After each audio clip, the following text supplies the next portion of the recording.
Welcome to the show. I'm Carl Azus at the CNN Center in Atlanta, Georgia. Today we're starting with a trip to two locations in the Caribbean Sea. The first is the island of Puerto Rico, which is going through a sort of exodus. Puerto Rico is a territory of the U.S. with Commonwealth status. What that means is it has its own government, though it's subject to U.S. federal laws. And even though its residents don't have to pay some U.S. federal taxes, many of them are moving to the U.S. where they will. Puerto Rico is losing its population. Why? Well, it's been in a recession, a period of economic decline for 10 years. People are leaving in search of better opportunities in the United States, and in many cases, they're not moving back. Currently, more Puerto Ricans live in the U.S. than on the island itself, and it may be on track to record the greatest exodus in its history.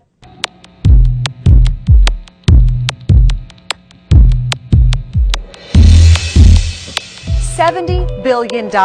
Puerto Rico is deep in debt, $70 billion of it, and lenders are knocking on the island door. It's a situation so bad, it's often compared to Greece and Detroit. Tax refunds delayed, home prices cratering, and the population dwindling. 440,000 people have left in the last decade. Puerto Rico's tax base is shrinking. It's in a so-called death spiral, that's according to its governor. And it's not just New York hedge funds that own Puerto Rico's debt. It's grandmas and grandpas who put their life savings into what they thought were safe government bonds. Filing for bankruptcy, cutting federal aid programs, the options are grim. And getting all those parties to agree on a solution will be no easy task. The second Caribbean location we're visiting is the island nation of Cuba. A 7-day cruise docked in the capital of Havana yesterday. Why is that significant? It sailed from Miami, Florida. As part of the Cold War rivalry between Cuba and the U.S., on and off travel restrictions were in place between the two nations. Those were lifted late in 2014 as part of an agreement between U.S. President Barack Obama and Cuban President Raul Castro. President Obama started normalizing relations with Cuba, saying that decades of isolating the island nation, not dealing with it economically or politically, had failed to influence the communist government to improve its human rights record. Critics say Cuba's human rights record hasn't improved under President Obama's policy either. But the cruise ship that docked in Havana Monday is one example of some change between the two countries, even though this voyage almost didn't happen. The first U.S. to Cuba cruise in nearly 4 decades is finally underway. One more step towards greater ties between the U.S. and its communist-run neighbor. Some of the 700 passengers aboard Carnival's Fathom line say they feel like they're making history. My grandmother went way back in the day before it was ever closed, and so just being able to go there and meet the people and see the people, it'll be meaningful to us. But it's been anything but smooth sailing for the week-long cruise that will make 3 stops in Cuba. Cuban Americans protested at Carnival's Miami headquarters after the company said that Cuban law prevented Carnival from accepting bookings from anyone born in Cuba. The island's government says the restrictions on Cubans traveling aboard boats were in place to prevent Cubans from making the often dangerous journey to the United States. Facing growing public outcry, Carnival said it would delay the cruises until everyone could sail to Cuba. That's when the Cuban government did something completely unexpected and reversed their decades-old policy. Now, Cuban-born people who have passports issued by Cuba can travel to the island on cruise ships, and the Cuban government has said it will soon ease restrictions on private boats. And not a moment too soon for Carnival. To be a part of being the first people to be able to sail from the U.S. to Cuba and back, including those who were born in Cuba, is a tremendous privilege and honor. The Cuban government reversing course happens rarely, even less so to satisfy U.S. business concerns. But apparently opening to U.S. cruise companies and the potential earnings they would bring was just too good an opportunity for Cuba to let sail by. 735 days in North Korea was long enough. That's a quote from U.S. citizen Kenneth Bae, who just gave his first interview since he was released from a North Korean prison in 2014. It's not known exactly why Bae was arrested in 2012. He was a tour operator in North Korea. He was charged with hostile acts. 2 years went by before the U.S. Director of National Intelligence carried a letter from President Obama addressed to North Korean dictator Kim Jong-un. U.S. officials say that might have been the high-level attention that North Korea wanted from the U.S. Shortly afterward, Bay was released. He hasn't forgotten his ordeal or what got him through it. I was the first American ever sent to labor camp in North Korea, and I have to work from 8 o'clock in the morning until 6 o'clock at night, 6 days a week, and working in the field, doing farming, labor, carrying rock and shoveling coal, and all those things that was physically very demanding, and it was very difficult.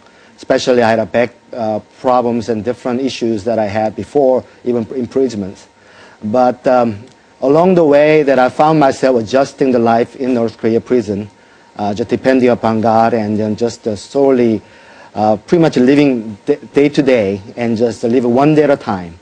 Yeah, hoping that I'll be going home. You're not going home? You're going to be here forever? What kind of things would they say to you in the prison?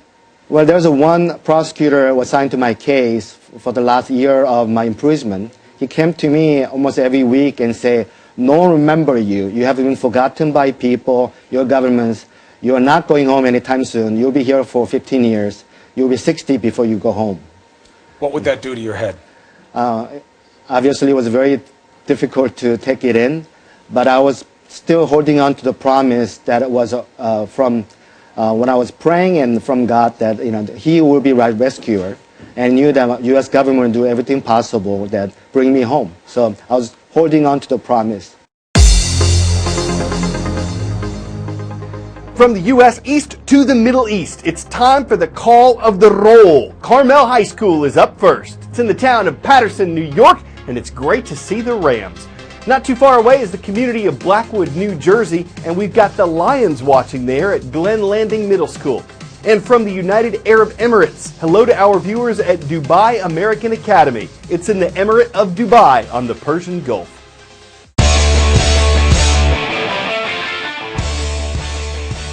A University of Colorado professor says some dogs love a good squeeze. A professional dog trainer says maybe dogs just don't like being snuggled and photographed at the same time. The point, not everyone agrees with a University of British Columbia professor who says dogs hate hugs. There's nothing like a doggy hug to tug at your heart. But is it mutual? Let's ask the owner of Special Agent Maxwell Smart. Now, do you think he does love it when you hug him? I know he does. Good thing Maxwell isn't smart enough to read Psychology Today. The data says don't hug the dog. Supposedly, dogs hate it when we hug them. Really? Not this one. He's a lover, not a fighter. But according to a new study, almost 82% of dogs show at least one sign of stress while being hugged. Some of the signs: ears down, head turned to avoid eye contact. Snickers. Can I hug you, sweetheart? Can I hug you, sweetheart? Submissive eye closing, lip licking, anxious yawning. When psychology professor and dog author Stanley Korn looked at 250 photos from the internet of people hugging their dogs, 4 out of 5 of the dogs showed stress. The internet is filled with the pictures of happy owners hugging stressed dogs. Professor Korn says dogs evolve so that their main means of defense is to run away. And what does a hug do? Immobilize them. So if you hug him, what's he do? Professor Korn compares hugging a dog to what one of his aunts used to do. She came over and grabbed both of my cheeks, and she said, "Oh, you're so cute." Well, I mean, it hurt, and I didn't like it at all. But dog owners aren't buying it. Does your dog like to be hugged? He does, yes. He likes to kiss as well. When I hug him, he leans into me, and he seems to be very happy. Maybe they're just part of the approximately 8% of dogs found to be comfortable getting hugged. He says that's full of baloney. But even Max would probably prefer baloney to a hug. Jeannie Mo, CNN. Look, he's loving it. He's loving it. Yeah, but I haven't immobilized him. New York. Hard to believe that even in a dog-eat-dog world, our best friends are thinking, how canine get out of this? There are times they seem hungry for affection, not wanting to wag war against someone who unleashes it. It's not a bark or a bite, it's a hug. And unless the stress causes unrest, it paints a pretty picture of puppy love. I'm Carl Azus for CNN Student News.